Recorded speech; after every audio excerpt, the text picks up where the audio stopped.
आजकल हमारे समाज में बच्चे नहीं बाप पैदा हो रहे हैं। हिंदी दिवस के अवसर पर मशहूर हास्य कवि सुरेश मिश्रा की प्रस्तुति। इसके लिए कहता हूँ कि हमारे देश में आजकल सर बच्चे पैदा ही नहीं होते, डायरेक्ट बाप पैदा होते हैं। जो भी प्रश्न करिए, जो भी प्रश्न पूछना हो, देखिए उनके पास सब उत्तर है। आठवले सर आप प्रश्न पूछ कर देख लीजिएगा। मेरे 8 साल का बेटा है, हमेशा गेम खेलता रहता है, हमेशा जब देखो गेम ही खेलता रहता है। मैंने कहा जाकर के जरा मैदान में खेल के आओ। नहीं, अभी इसको मारना है, अभी इसको ऐसा। मैंने कहा तेरी परीक्षा नजदीक आ गई, तू पढ़ेगा कैसे, फेल हो जाएगा। उसने कहा पापा मैंने सब कुछ तैयार कर लिया, आपको जहां से पूछना हो, जो कुछ पूछना है पूछ कर देख लीजिए। मैंने कहा इतना कॉन्फिडेंस। अच्छा बता नौजवान किसे कहते हैं? बच्चों का उत्तर सुनिएगा और मजा लीजिएगा। मैंने कहा नौजवान किसे कहते हैं? मेरे बेटे ने कहा 10 जवान में से जब एक जवान मर जाता है, बाकी बचे जवान को नौजवान कहते हैं। मैंने तो तमाचा लगाया, पढ़ाना शुरू किया।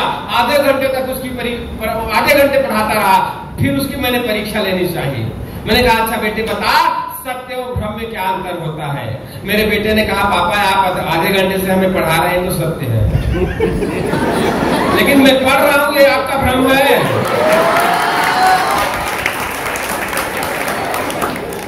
स्कूल के इन छात्र छात्राओं के चेहरों पर इस तरह की बेसाख्ता हंसी आमतौर से देखने में नहीं मिलती। इस हंसी के पीछे सुरेश मिश्रा की हास्य से सराबोर रचनाओं का कमाल है। सर ने फरवरी में कहा तभी भैंस पर निबंध लिखा। सर आज ही आ गए, थक गए। उसने कहा इस साल तुझे फेल करूंगा। बोले क्यों फेल करेंगे? बोले तेरा कांटा जो है वो भैंस के आगे बढ़ नहीं रहा। हाँ? जब भी कुछ करता हूं तू भैंस पर निबंध लिखकर दिखा देता है। आज तू कुतुब मीनार पर निबंध लिख। कुतुब मीनार पर निबंध नहीं लिखा तो तुझे फेल कर दूंगा मैं। मेरे बेटे ने कुतुब मीनार पर निबंध लिखा। सर को दिया तो सर ने अपना माथा पीट लिया। मेरे बेटे ने लिखा कि कुतुब मीनार दिल्ली की सबसे ऊंची मीनार है, उसके सामने एक सड़क है, सड़क के किनारे एक तबेला है, तबेले में एक भैंस है, भैंस काली होती है, भैंस के 4 पैर होते हैं, भैंस दूध देती है, भैंस का दूध पी करके आदमी मजबूत बन जाता है। अब ऐसे बच्चों से कौन जीत सकता है मैडम? अच्छा एक चीज और है। Suresh Mishra ji Versova welfare association high school and junior college और Shrimati Kamla Mehta college of commerce में आयोजित हिंदी पखवाड़े में मुख्य अतिथि के रूप में आए थे। सुरेश मिश्रा जी ने शिकायती अंदाज में कहा कि हिंदी हमारी संपर्क भाषा है, लेकिन इसे हमारी सरकारों ने रोजगार से जोड़ने की कोशिश नहीं की है, जिसकी वजह से इसे जो अधिकार मिलना चाहिए था वो नहीं मिला। सर क्या है, मैं भाषण देते समय यही बोला था कि हिंदी संपर्क भाषा है, दुनिया में सबसे ज़्यादा बोली जाती है। बस इसे हमें रोजी रोटी से जोड़ने का प्रयास हमारे नेताओं ने किया नहीं। जिस दिन हिंदी को रोजी रोटी से जोड़ दिया जाएगा उस दिन हिंदी का मुकाबला कोई नहीं कर पाएगा। और कुछ सरकारों ने किया है, जैसे इंजीनियरिंग डॉक्टरी की पढ़ाई वो हिंदी में कर दिए हैं, और निश्चित रूप से वो एक दिन आएगा जब हमारे हिंदी का पताका लहराएगा। अगर चीनी में पढ़ सकते हैं बच्चे तकनीकी शिक्षा, इंजीनियरिंग की, MBA की, जापान में जापानी में पढ़ सकते हैं, तो हिंदी में क्यों नहीं कर सकते हिंदुस्तान में? जिस दिन हिंदी में सारी पढ़ाइयाँ शुरू हो जाएंगी, उच्च तकनीक वाली शिक्षा, उस दिन हिंदी का कोई जोड़ नहीं होगा। और मैं यहाँ विद्यालय में आया, माननीय अरुण देव जी ने मुझे आमंत्रित किया था, बुलाया। मैं यहाँ का अनुशासन, यहाँ की साफ़ सफाई और यहाँ के बच्चों का कार्यक्रम देख करके हतप्रभ था कि 2 दिन की तैयारी में बच्चे इतना बढ़िया कर सकते हैं। ये टीवी वाले जो चैनल आते हैं ना, जो प्रोग्राम देखते हैं ना, वो महीनों की मेहनत होती है, और ये हमारे बच्चे 2 दिन में अगर ऐसा कर सकते हैं, अगर इनके साथ मेहनत किया जाएगा तो किस स्तर का कार्यक्रम कर सकते हैं। बहुत अच्छा लगा। और इस विद्यालय में आकर के मैं तो गदगद हूँ। जिन लोगों ने, आठवले सर ने, मेहता सर ने, जिन लोगों ने हमें बुलाया, हम उनका हृदय से आभार व्यक्त करते हैं। वर्सोवा वेलफेयर एजुकेशन ट्रस्ट के अध्यक्ष अरुण देव जी ने अपने अध्यक्षीय भाषण में हिंदी दिवस के इस शानदार कार्यक्रम के लिए सुरेश मिश्रा जी के साथ साथ स्कूल और कॉलेज के मैनेजमेंट और स्टाफ की तारीफ की। आज हिंदी दिवस पर बहुत बढ़िया कार्यक्रम हुआ। खास करके सुरेश मिश्रा जी हैं, जो हास्य कवि है, उन्होंने 4 चांद लगा दिए। स्कूल और कॉलेज की ओर से हमने आज हिंदी दिवस मनाया और ये 14 तारीख को शुरू होता है, लेकिन एक पखवाड़ा जैसा 15 दिन का होता है। और मुझे लगता है कि आज सब दृष्टि से हमारे ट्रस्टीज जो है, मैनेजिंग ट्रस्टी है राजन चांडोक, डॉक्टर क्षितिज मेहता, राकेश सिंह, सब लोगों ने इसमें, और ख़ास करके स्कूल के हिंदी टीचर्स मिसेस मोकल है, बाकी लोगों ने भी इसमें बहुत ध्यान से, और बच्चों का जो कार्यक्रम था उसमें कव्वाली से लेकर नाटक, भाषण, यानी सब कुछ था। और ये 2 दिन में तैयार हुआ था। मुझे लगता है 2 दिन में इतना अच्छा हो सकता है, तो तैयारी के साथ यदि हम लोग प्रिपरेशन करते हैं तो ये जो कार्यक्रम है, ये मुझे लगता है कोई भी परफॉर्मेंस जो होता है, जो हम एंटरटेनमेंट इंडस्ट्री में देखते हैं, उससे अच्छा कार्यक्रम हो सकता है। और इसलिए बच्चों का, और ख़ास करके कम साधनों में होता है। हमारा जो स्कूल है, एडेड स्कूल है, इनके साधन कम है। कम साधनों में इतना अच्छा हो सकता है, तो थोड़ी उसकी मदद करे, थोड़ी सहायता करे, ये बढ़िया कार्यक्रम होगा, जिसको देखने के लिए बाहर के लोग भी आ सकते हैं। दूसरा, मुझे हिंदी दिवस पर ये कहना है कि हमारी मानसिकता बदलनी चाहिए।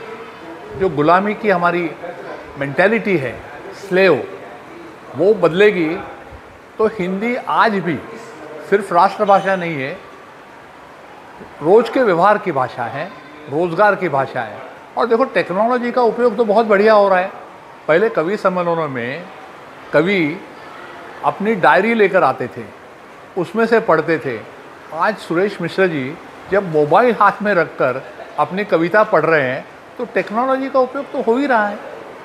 और टेक्नोलॉजी के आधार पर चेंज जो है बहुत जल्दी आएगा। तो आज वापस हिंदी दिवस पर बहुत बहुत शुभेच्छा। वर्सोवा वेलफेयर एजुकेशन ट्रस्ट के मैनेजिंग ट्रस्टी राजन चंडोक ने कहा कि हिंदी हमारे देश में एक दिल के समान है। हम सभी लोग इस भाषा को आगे बढ़ाने में अपने अपने अंदाज में योगदान दे रहे हैं। यद्यपि 14 तारीख को हिंदी दिवस कहते हैं, लेकिन उसके दौरान 15 दिन तक हिंदी पखवाड़ा मनाया जाता है। यहीं से पता चलता है कि इस दिवस को, हिंदी दिवस को मनाने के लिए एक दिन बहुत छोटा पड़ता है।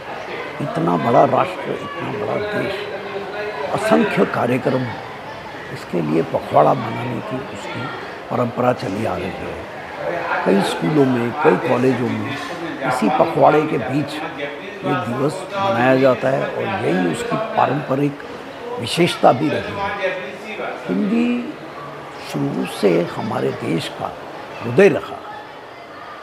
उसमें इसकी अगर इतिहास देखने जाएंगे तो कई भाषाओं में, हमारे ब्रिज भाषा या मैथिली भाषा या अवधी भाषा, ये सब की जननी में हमारी हिंदी सम्मिलित है। तो ये हमारे राष्ट्र के लोगों में उन्हें कोई सिखाने की या उसका मूल्य उनको बताने की कोई ज़रूरत नहीं है। फिर भी हिंदी भाषा के प्रति खास करके हम school, Versova welfare high school, उसे बढ़ाने का काम और विद्यार्थियों को हिंदी के प्रति प्रेम उजागर करने का काम हिंदी दिवस के माध्यम से और इस समारोह के माध्यम से करते आ रहे हैं। और आज वही हुआ है। और हिंदी के सर्वश्रेष्ठ कवि श्री सुरेश जी, वो यहाँ पर मौजूद थे और सभी को संबोधित किया। इसके लिए हार्दिक शुभकामनाएं और सभी को हिंदी के प्रति प्यार भरा स्नेह। इस हिंदी दिवस की शुरुआत दीप जलाकर की गई। इसके उपरांत सभी अतिथियों का बारी बारी से सत्कार किया गया।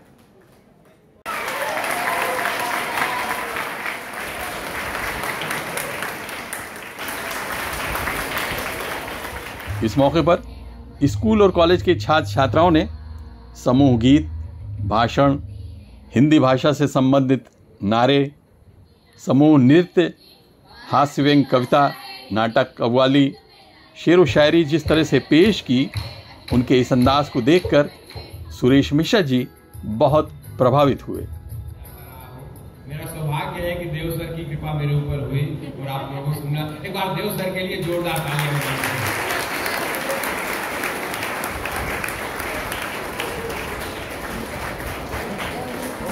हिंदी के लिए बच्चों ने इतना कुछ कह दिया है, इतना कुछ समझा दिया है, नाटक के माध्यम से, कविता के माध्यम से, एकांकी के माध्यम से, भाषण के माध्यम से, कि मुझे बहुत कुछ कहने की जरूरत नहीं है। उसमें जो कुछ बचा था मैडम ने बता दिया। हिंदी, एक चीज बताऊं, आधिकारिक रूप से दुनिया में सबसे ज्यादा चीनी बोली जाती है, चीन में। दूसरे नंबर पर हमारी हिंदी बोली जाती है। 34 देश ऐसे हैं जिनकी यूनिवर्सिटियों में हमारी हिंदी का सिलेबस है, पढ़ाया जाता है हिंदी। 34 देश हैं। हाँ, और हिंदी को क्या हुआ, हिंदी को बांट दिया गया। जो हिंदी बोलते हैं ना, उनमें क्या कर दिया गया, अवधी को अलग कर दिया गया, भोजपुरी को अलग कर दिया गया, मैथिली को अलग कर दिया गया। इसके नाते नहीं तो हम दुनिया में सबसे नंबर 1 होते। इनको अलग अलग करके आप समझिए ना, सूरीनाम है, कनाडा है, मॉरिशस है, बहुत सारे देश हैं जहां बहुत सारे लोग हिंदी में बोलते हैं।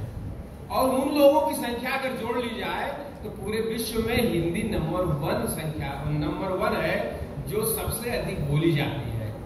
लेकिन प्रॉब्लम कहाँ है?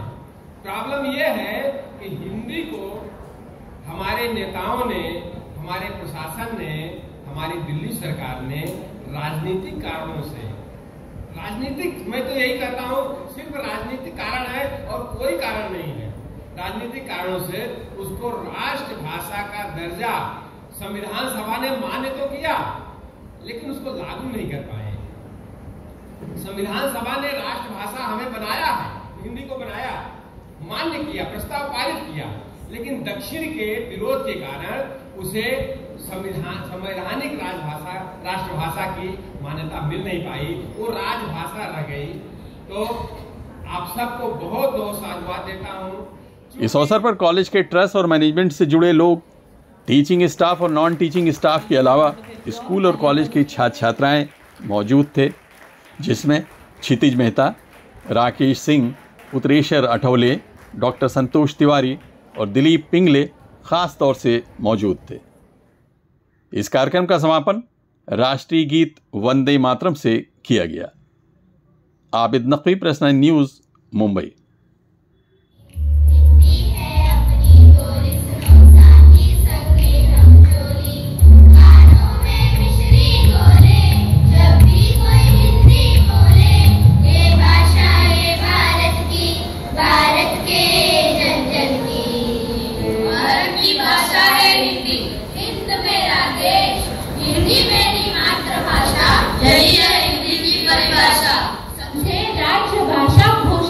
गया। ये सही कहा बेटी, आज के दिन ही हिंदी भाषा को राजभाषा का दर्जा दिया गया, इसलिए आज के दिन को हिंदी दिवस के रूप में मनाते हैं।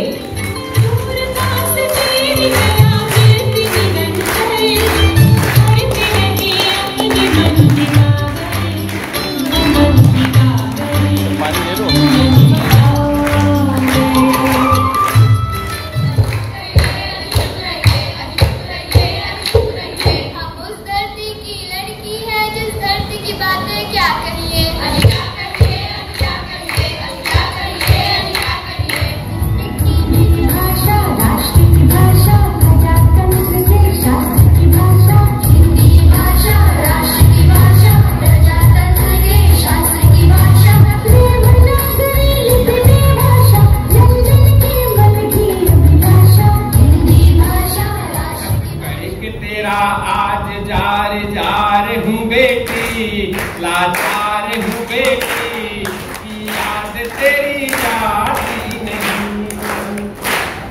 आंगन की तू किलकारी थी, खुशियां हमारी थी, चिड़ियों से चहकती थी, प्राणों से भी प्यारी थी। इन हाथों से पाला तुझे मैंने दुलार के, कम की न पड़े छाया यूं रखा था प्यार से। पर बीती ऐसी क्रूर निभाना ही पड़ेगा, पापा को छोड़कर तुझे जाना ही पड़ेगा। अपराध किए बिना, अपराध किए बिना गुनहगार हूँ बेटी, लाचार हूँ बेटी।